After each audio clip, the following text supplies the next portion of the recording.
How we doing, everybody? Welcome back to today's edition of Notre Dame Daily. I'm Pete Mulroy, and I want to start today with highlighting the point again that while the defensive performance this season, for the most part, has not been up to standard, Marcus Freeman knows that. And to me, he's done a good, solid job in being very transparent with everyone involved. After holding a meeting with his defensive staff shortly after the Purdue win, we all know that went down, where the Irish D was improved in spots but struggled mightily in that first half to the tune of surrendering almost 300 yards total and 23 points. Freeman made it clear that changes needed to be made, but most importantly, he said those changes must be made collectively and that his staff needs to continue to fight together, not run away from this. As part of the process moving forward, Coach Freeman made it very clear that finger pointing, playing the blame game, and throwing a person or people under the bus won't help, nor will it be tolerated. Look, I absolutely love that Notre Dame has a head coach who truly has a desire for working together, being transparent, and actually cares about the men he works with and the young men he coaches. Maybe, and perhaps that's the father-teacher in me, but I truly believe that's important. That being said, when Coach Freeman says that it's execution, not the scheme or play calling, I don't totally buy into that assessment. Now, this is not me trying to be confrontational or the smartest guy in the room, because I don't want to be, and I am not the smartest guy in the room. But when you have a massive amount of talent returning from a top 5 defense a season ago that was number 1 in pass efficiency defensively, and many of those guys look out of position and not put in spots that highlight their strengths, isn't that scheme? Isn't that at least in part play calling? That's sort of the issue I have with it. Yes, it's undeniable that execution needs to be better. No football mind or fan watching many series this season would disagree with that, because it's just not true. The execution by the players absolutely does have to be better. But particularly in the Miami and A&M games, there were many times, and even the first half against Purdue, there were many times where players looked out of sorts, not set, and confused. The latter term there basically screaming disconnect between play calling and player. That's a problem. Marcus Freeman's absolutely going to get this fixed. There were steps toward that last weekend, and we saw that in the second half. And the transparency aspect is beyond admirable. But the play calling does need to be better, while the players will always need to execute. And I think as part of this process moving forward for Freeman and company is going to be sticking with solidifying their plan on that side of the ball. As part of that, Freeman said he's not going to be taking over defensive play calling when his Irish meet the Arkansas Razorbacks this Saturday in Fayetteville. Now, as stated above, Freeman is more focused on his staff executing on their end, with his players doing their job on the field. Fine. Set to go up against a Razorback squad that is averaging over 40 points a game this season, including a 31-point effort in a loss Saturday to Memphis, you have to be on point. The Hogs also possess, as I talked about yesterday, an electrifying quarterback in Taylon Green who can beat you with both his arm and legs. As such, this Irish defense, regardless who would call plays, is going to need to be on point for 4 quarters.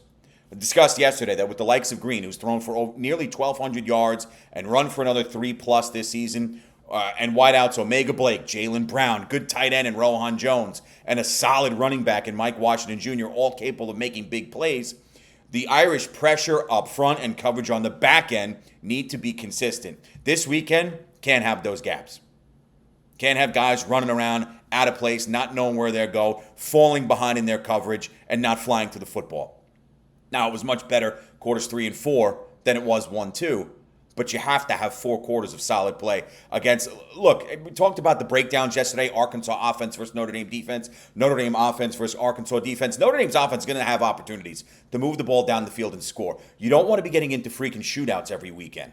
You got backs up against the wall here with a schedule where you're going to be favored. I think it's 5.5, 6 points this weekend. Notre Dame favored again against Arkansas. You're going to be probably favored in every remaining game.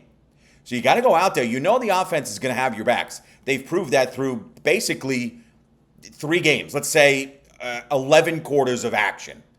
Really started with that 4th quarter against Miami. But when you talk about going up now against the best offense that you'll probably see this season, I know A&M hung 41 on them. I'm aware. Notre Dame hasn't seen a collection of skill guys like they will see this weekend against Arkansas. So you're going to have a defense that plays level-headed, consistent, and has rapport with its coaching staff. If the Irish defense has a first half against Arkansas like it did against Purdue, it's going to put added stress on that offense that, again, for most of the season, has done its job. Marcus Freeman may not be calling plays, but his influence is going to be massive in this one. It has to be. Make no mistake about that.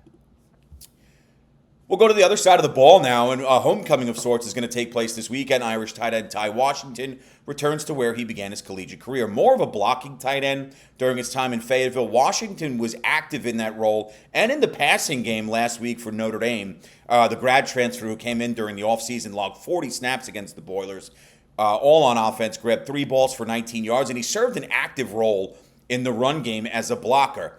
Overall, and I think we've seen this, and this is not something that just happened overnight in this season. This is a Notre Dame tight end group that does a good job protecting up front. And they're very active in that regard, and that includes starting tight end Eli Raritan. Now, while Washington didn't have all that big of a role across Notre Dame's first 2 games, his snap count this past weekend could be a sign of things to come. And isn't it ironic that that could happen against his former team? With an ability to help plow the road for the likes of Love, Price, Williams, and company, while also showing that he can now be an asset, a reliable asset in the passing game. Yeah, it's a smaller sample size, but he showed out well. Actually caught 14 balls for over 200 yards and 4 scores during 3 seasons with the Hogs. Washington's place on the field looks like it's going to increase. And if he's able to carve out a consistent role this weekend against Arkansas and be impactful, it could make, and probably will make, the Irish offense more lethal than it already is. So that's a fun little story with Ty Washington going back. You know he wants to have a good game. You know he wants to get out of there with a W, as we all do. And just wrapping up today's show, update on Leonard Moore, Devontae Smith, a couple other guys. The Irish defensive backs who were out for the Purdue contest remain questionable heading into Friday. So no real big updates there. Kicking Noah Burnett, who was also absent from the Purdue game, his status remains the same. Defensive tackle Jared Dawson was out last week as well, but Marcus Freeman said it does look good for the Louisville transfer to return to action this weekend. And that's big news up front for the Irish, as they'll certainly be looking to get after Taylon Green. We'll see what happens heading into Saturday, but we could be looking at another game time decision type deal for each player. Eric Schmidt, Marcelo Diamidi handling the kickoffs. Schmidt the place kicking last weekend, so that would probably be the formula there. If Burnett is unable to go, you'll see more Creed Thomas, Dallas Golden, Mark Zachary. If Moore and Smith unable to go, but we'll see where we are Friday. But with the noon start Eastern time Saturday, again, you're probably looking at game time decision type stuff here. But after allowing over 300 yards passing and 3 passing touchdowns to the Boilers last weekend, you know Notre Dame surely wants Moore and Smith back in that defensive secondary. Whether that happens remains to be seen. You have a great rest of yours. Thanks for tuning in. Spread the word. Keep subscribing. Keep connecting and keep the banter going. Have a great one. I'll see you tomorrow. And as always, go Irish.